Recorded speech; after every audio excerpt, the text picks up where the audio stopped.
Hello from Derry, Ireland. Today we're going to look at Leviticus 19 and 20, and we've got 9 things to talk about. First, once God again is impressing upon the nation of Israel the call to holiness, they are supposed to be practicing holiness because God is holy. 2, God restates a few of the 10 commandments to Moses, reminding them not to serve idols amongst other things. 3, remember God does a lot of things to take care of people. Farmers are supposed to leave the corners of their field untilled and unharvested and leave gleanings that fall for the poor and the widows to come behind and be able to work, but then get things for cheap. That's a way that farmers can take care of people. 4, God is calling them to do the right thing. Listen, don't try to put a stumbling block in front of a blind person. Don't curse a deaf person, because God is going to take care of them. Number 5, we see purity built into the law. And by that, I mean a call to holiness. Another way to look at it, we see, is that they're not to breed 2 kinds of animals together. They're not to have 2 different kinds of seeds in their field. They're not supposed to have clothes that have more than one kind of material in them.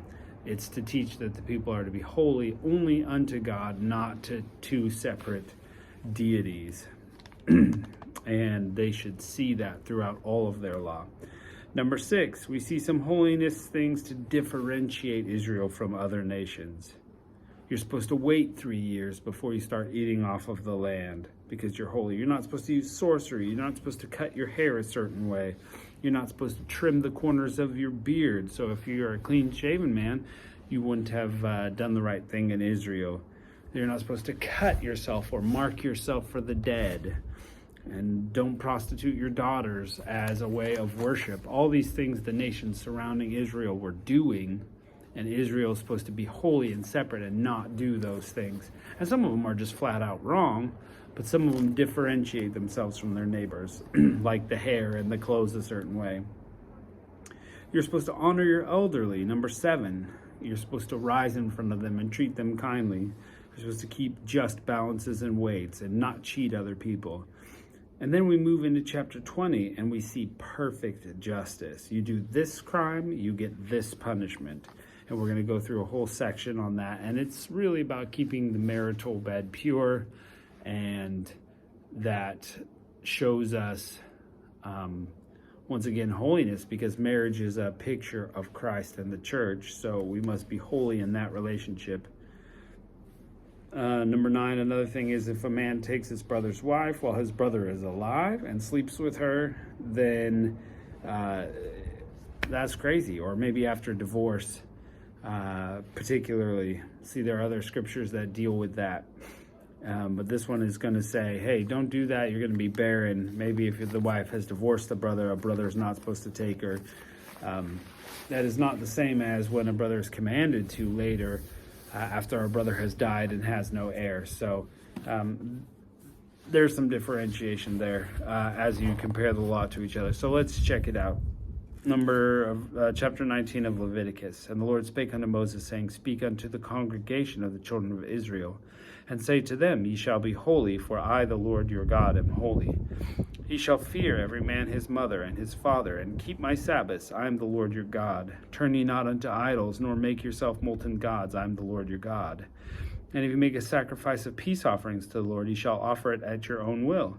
It shall be eaten the same day you offer it, and on the morrow. And if aught remain until the 3rd day, it shall be burnt in the fire. And if it not be eaten at all on the 3rd day, it is abominable, and shall not be accepted.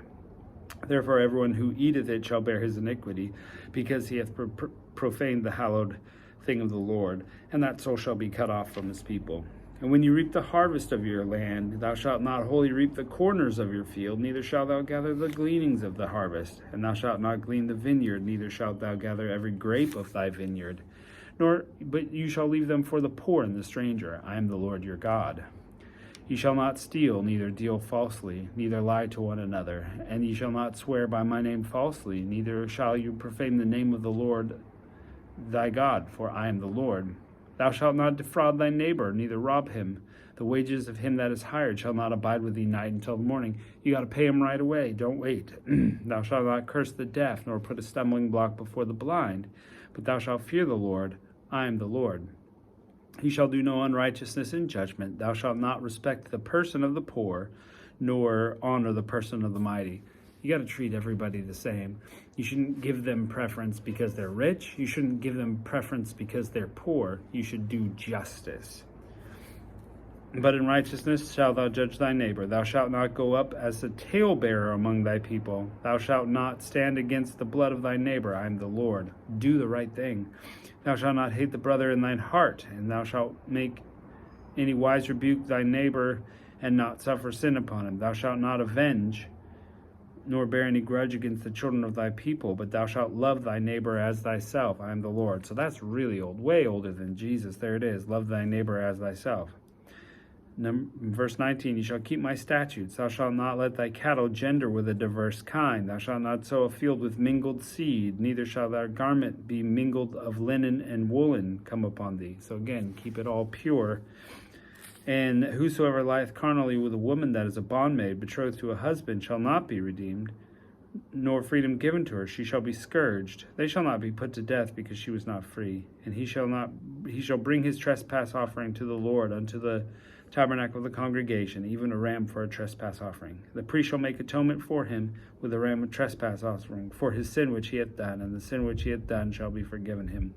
When ye shall come to the land, ye shall have planted all manner of trees for food. Then thou shalt count the fruit thereof as uncircumcised. 3 years it will be uncircumcised to you. It shall not be eaten of. But in the 4th year, as all the fruit of thereof shall be holy to the Lord withal. So 3 years, don't touch it. 4th year, you give it to God as an offering. The 5th year, ye shall eat of the fruit, that it may yield increase thereof. I am the Lord your God. And that was special for going into the nation, kind of transitioning from the pagan nations around them to the holy nation of Israel.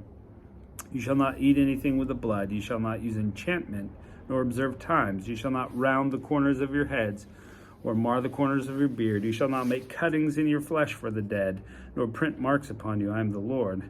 Do not prostitute thy daughter to cause her to be a whore, lest the land fall into whoredom, and the land become full of wickedness. Ye shall keep my Sabbaths, and reverence my sanctuary. I am the Lord. Regard not them that have familiar spirits, neither seek after wizards to be defiled by them. That's sorcery, that's like tarot readings, that's like trying to call up spirits and hear for them. Don't do any of that stuff. Thou shalt rise up before the hoary head, the gray head, and honor the face of the old man, and fear the Lord. I am the Lord your God. And if a sojourner is with thee in your land, ye shall not vex him. But the stranger that dwelleth in you shall be as one born among you. You shall love him as yourself, for you were strangers in the land of Egypt. I am the Lord your God. You shall do no unrighteousness in judgment, in meat yard, in weight, or in measure, just balances and just weights, and a just ephah, and a just hin shall ye have. So do all your things properly, don't cheat others. Therefore you shall observe all my statutes and all my judgments, and do them. I am the Lord. Chapter 20, and the Lord spoke unto Moses, saying, Again, thou shalt say to the children of Israel, whoever he be of the children of Israel, or of the strangers that sojourn of Israel, that giveth any of his seed to Molech, he shall be surely put to death, and the people of the land shall stone him with stones. So if you burn your children with fire in an offering to a foreign god, you will be killed for it. And I will set my face against the man, and he will cut him off from among his people, because he hath given his seed to Molech, to defile the sanctuary and profane my holy name. And if the people of the land do any way hide their eyes from the man when he is giving his seed to Molech, and kill him not, then I will set my face against that man, and against his family, and will cut him off, and against his family, and all that go whoring after him, and commit whoredom with Molech among their people. So serving a foreign god is like being a whore. Pretty strong words, but God is so serious about this, and we cannot just turn a blind eye to falseness, to immorality. We're supposed to say something. We're supposed to do something when we can. And the soul that turneth after such as have familiar with spirits, or after wizards, to go whoring after them, I will even set myself against that soul, and will cut him off from his people. Sanctify yourselves, therefore. Be holy, for I am the Lord your God, and ye shall keep my statutes and do them. I am the Lord which sanctify against you. For everyone that curseth his father and mother shall surely be put to death. He that cursed his father and mother, his blood shall be upon him. And the man that committeth adultery with another man's wife, even he that committeth adultery with his neighbor's wife, with the adulterer and the adulteress shall be put to death. So again, keep yourself holy in front of God. Worship only him. And now we're going to really run through these different sexual sins and their consequences. And the man that lieth with his father's wife hath uncovered his father's nakedness. Both of them shall surely be put to death. Their blood shall be on them. And if a man lie with his daughter-in-law, both of them shall surely be put to death. They have wrought confusion. Their blood shall be upon them. If a man also lie with mankind, as he lies with a woman, both of them have committed an abomination. They shall surely be put to death. That's homosexuality. Their blood shall be upon them. And if a man take a wife and her mother, it is wickedness, and they shall be burnt with fire, both he and they, that there be no wickedness among you. And if a man lie with a beast, he shall surely be put to death, and ye shall slay the beast. And if a woman approach unto a beast, and lie down thereto, thou shalt kill the woman and the beast. They shall surely be put to death. Their blood shall be upon them. And if a man shall take his sister, his father's daughter, and his father's or his mother's daughter, and see her nakedness, and she see his nakedness, it will be a wicked thing, and they shall be cut off in the sight of their people. He hath uncovered his sister's nakedness. He shall bear his iniquity.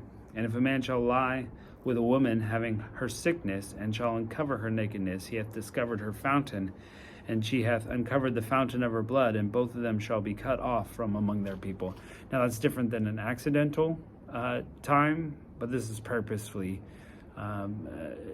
being with a woman on her period. That's what that's talking about. So if you do that on purpose, you're to be cut off. We see previously, if it happens accidentally, you're unclean. And thou shalt not uncover the nakedness of thy mother's sister or thy father's sister, for he uncovereth his near kin, they shall bear iniquity. And if a man shall lie with his uncle's wife, he hath uncovered his uncle's nakedness. They shall bear their sin, and shall die childless. And if a man shall take his brother's wife, it is an unclean thing. He hath uncovered his brother's nakedness. They shall be childless. Ye shall therefore keep all my statutes and all my judgments, and do them, that the land whither I bring you to dwell therein spew you out not. And ye shall not walk in the manners of the nations which I cast out before you, for they committed all these things, and therefore I have abhorred them. And that's the reason God is giving this law very specifically, because all these nations, not only is it morally right, but God is going to say, look, I kicked them out of their land because they're doing all these things. I'll do the same to you. I'll kick you out if you do these things, because I abhor these sins. So live justly, live rightly, and I will be pleased with you. But I have said to you, ye shall inherit their land, and I will give it to you to possess it, a land floweth with milk and honey. I am the Lord your God, which have separated you from other people. You shall therefore put a difference between clean beasts and unclean, between unclean fowls and clean. And ye shall make not your souls abominable by beast or by fowl, or any manner of living thing that creepeth on the ground. For I have separated you as from what is unclean, and ye shall be holy unto me, for I the Lord am holy, and have severed you from other people, that you should be mine. Again, God's just laying it out here. He wants the children to be holy. He wants his followers today to be holy. Separate yourself from the sins of the world. A man also, or a woman who hath a familiar spirit, or is the wizard, shall surely be put to death. They shall stone them with stones. Their blood shall be upon them. Again, the call is for holiness, and that is today. We've got to repent, people. Take the evil out of our lives. Turn to God. Well, we'll keep pressing through, and we'll see you tomorrow.